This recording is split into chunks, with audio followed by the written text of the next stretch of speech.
S'informer est un devoir, mesdames et messieurs. Bonjour, il est 13 h et voici pour vous l'essentiel de l'information de ce 19 juin 2023.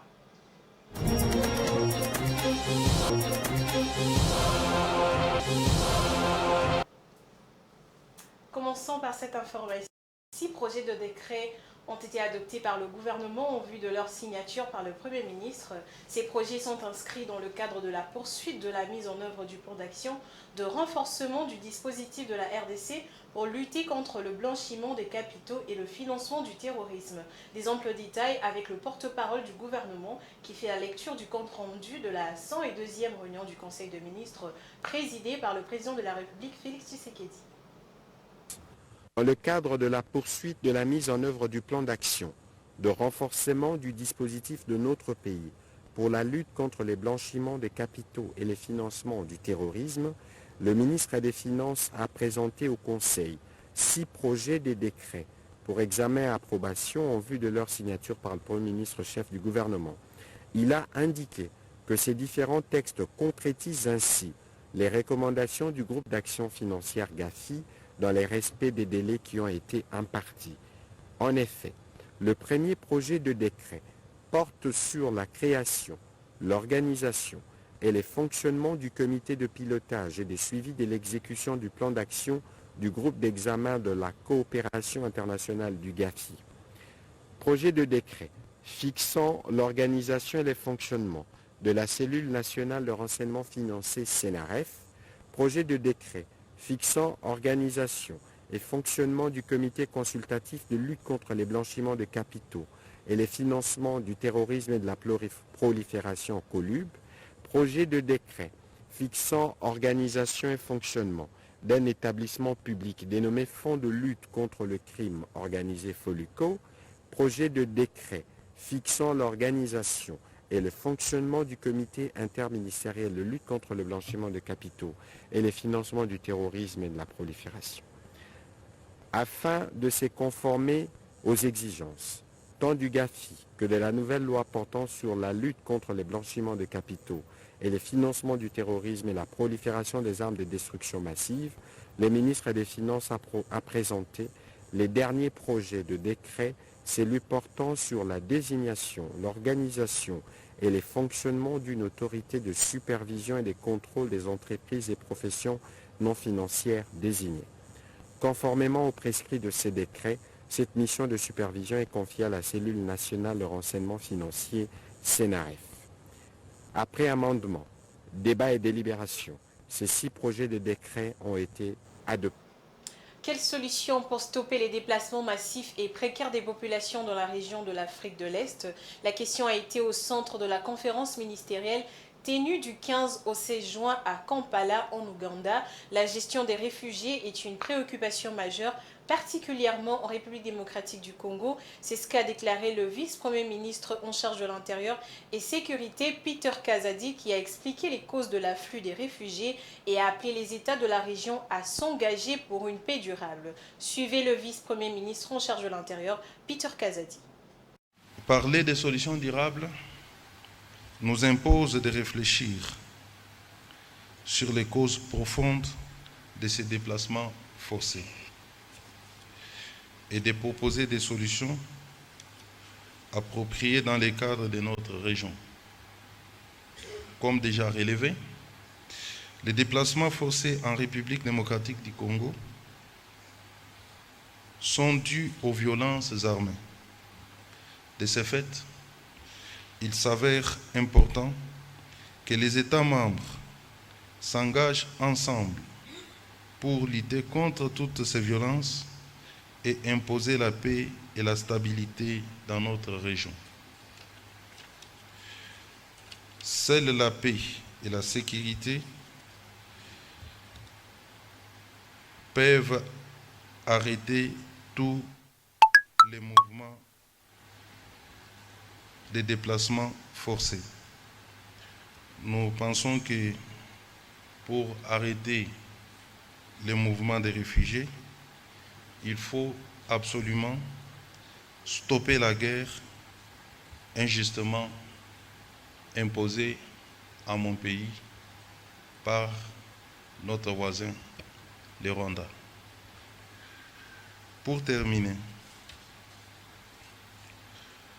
nous remercions l'Ouganda pour l'accueil de nos compatriotes et les hauts conseils aux réfugiés pour son accompagnement.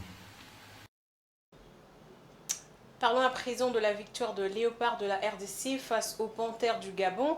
Les Congolais ont malmené hier dimanche 18 juin les Gabonais à Franceville en les battant sur un score de 2-0. C'était dans le cadre du match de la 5e journée des éliminatoires de la CAN Côte d'Ivoire 2023.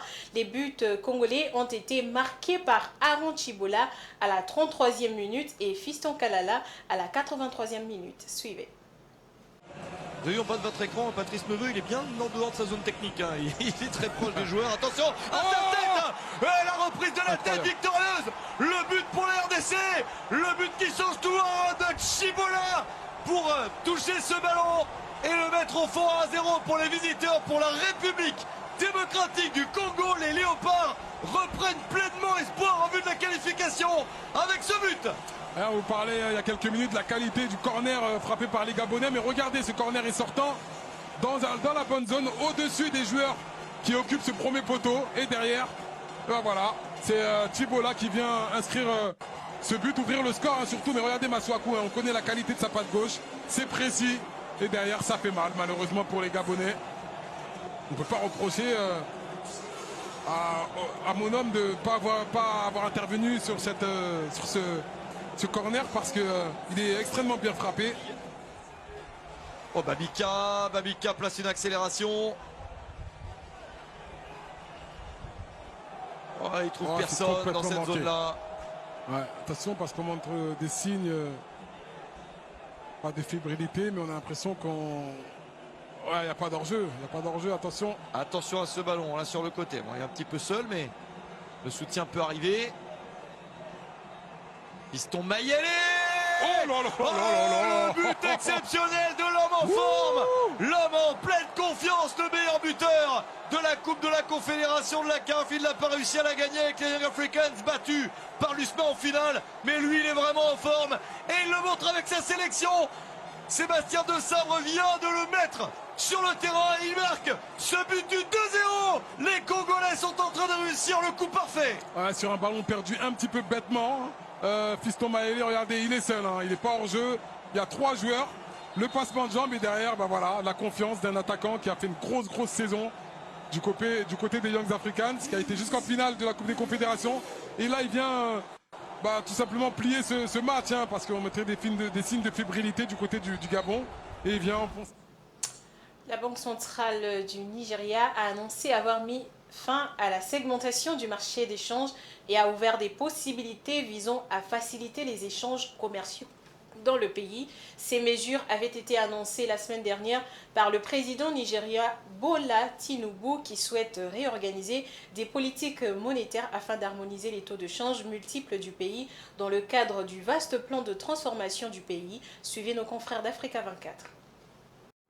Dans le cadre des efforts du gouvernement nigérien pour améliorer la liquidité et la stabilité du marché financier et attirer des investisseurs étrangers dans l'économie nigériane, la Banque centrale du Nigeria a annoncé, via un communiqué paru le 14 juin 2023, l'adoption d'un taux de change unifié, l'unification des fenêtres FX ainsi que l'effondrement de toutes les fenêtres d'investissement. La Banque centrale de ce pays d'Afrique de l'Ouest a également aboli le programme Naira for Dollar et formalisé la segmentation du marché d'échange en différentes fenêtres.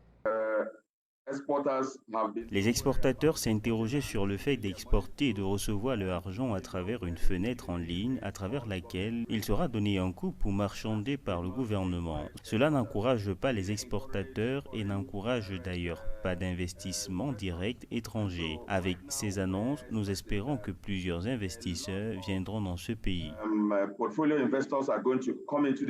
Pendant des années, des experts et des institutions financières mondiales ont soulevé des inquiétudes concernant le régime de taux de change opaque du Nigeria. Le nouveau président nigérian, Tinubu, avait défini comme priorité de son mandat un plan visant à harmoniser les taux de change multiples du pays dans le cadre du vaste plan de transformation du Nigeria. Une orientation censée influencer positivement les données macroéconomiques du pays avec un produit intérieur brut qui augmenterait au moins de 6% selon des attentes du président Tinubu. À long terme, nous allons voir les taux d'offre et de demande déterminer le coût des marchés. Lorsque cela va arriver, nous espérons que les risques seront réduits et que cela sera orienté par les processus des marchés. Lorsque cela va arriver, plusieurs personnes feront d'énormes efforts pour venir avec leur monnaie étrangère afin d'obtenir des meilleures valeurs en termes de monnaie ici. En plus des décisions citées plus haut, la Banque centrale du Nigeria a aussi ordonné aux banques de supprimer le plafond de la fenêtre des investisseurs et des exportateurs du marché des changes pour permettre le libre flottement du taux de change du Naira. La Banque centrale du Nigeria a en outre assuré aux acteurs du marché financier et au grand public que de nouvelles orientations seraient communiquées rapidement. C'était tout pour ces 13 heures. Mesdames et messieurs, merci de votre aimable attention. Rendez-vous à 19h30 pour la grande édition du journal télévisé avec Patrick Ilunga. Au revoir.